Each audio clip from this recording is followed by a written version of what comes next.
Here's the big challenge of life. You can have more than you've got because you can become more than you are. That's the challenge. And of course, the other side of the coin reads, unless you change how you are, you'll always have what you got. Success is something you attract, not something you pursue.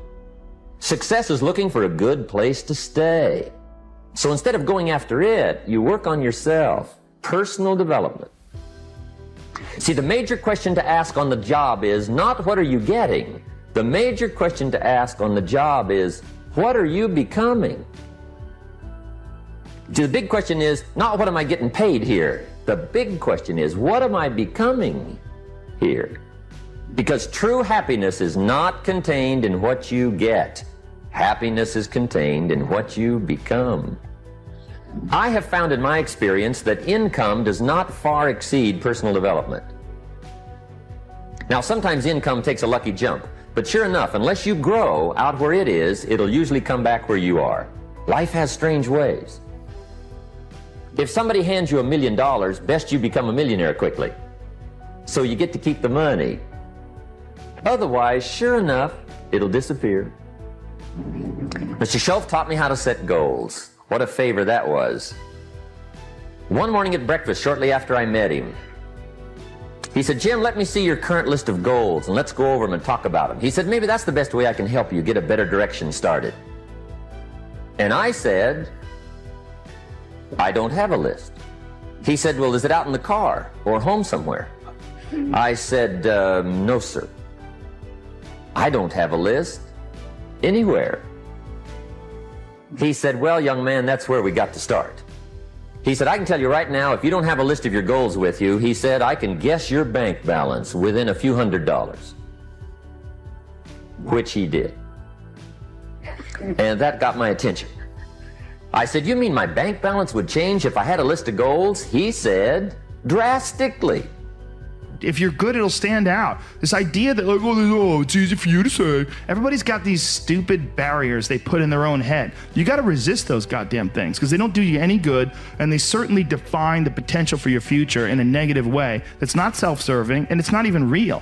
You know, you put this artificial ceiling on the potential for what you're doing. If you hit a wall, okay, that just means you need to regroup and rethink. It doesn't mean that wall's there, especially when it comes to something like social media or like a podcast, something where you're putting out a piece of art, you're putting out something that you've created. There's no wall as far as like how many people are going to enjoy it or how far it's going to go. It's just, it is what it is. And if people don't like it, make it better. If they like it less, fix that. Figure out a way to do it. You can do that. And this idea that there's no way to get past the starting block today is just ludicrous. It's crazy. And it's just this poor thinking. And people that are trapped in bad situations, one of the problems is you feel like this is your future. You feel like, and you can't get out of that. There's no hope. There's no light at the end of the tunnel. There's no rainbow. And if you feel like that, that alone can be incredibly defining and limiting. But if you look at yourself objectively and say, okay, I kind of am here. I'm in credit card debt. I'm working in a job. I don't like what I'm doing, but I have some ideas.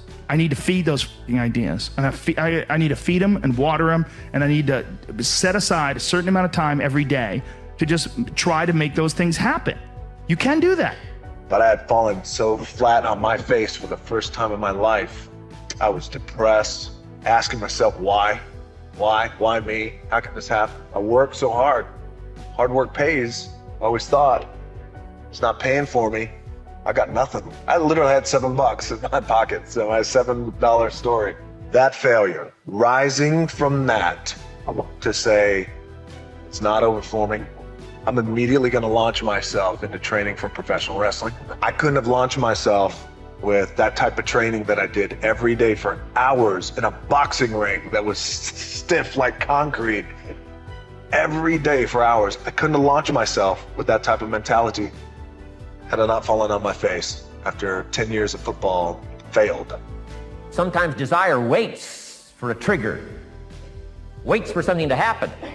Who knows what the happening may be? A song, the lyrics, a movie, the dialogue, a seminar, a sermon, a book, an experience, confrontation with an enemy, a conversation with a friend who finally levels with you. Whatever the experience it is, it's so valuable. And here's my best advice. Welcome all experiences. You never know which one is going to turn everything on. Don't put up the walls. The same wall that keeps out disappointment keeps out happiness. Take down the walls. Go for the experience. Let it teach you.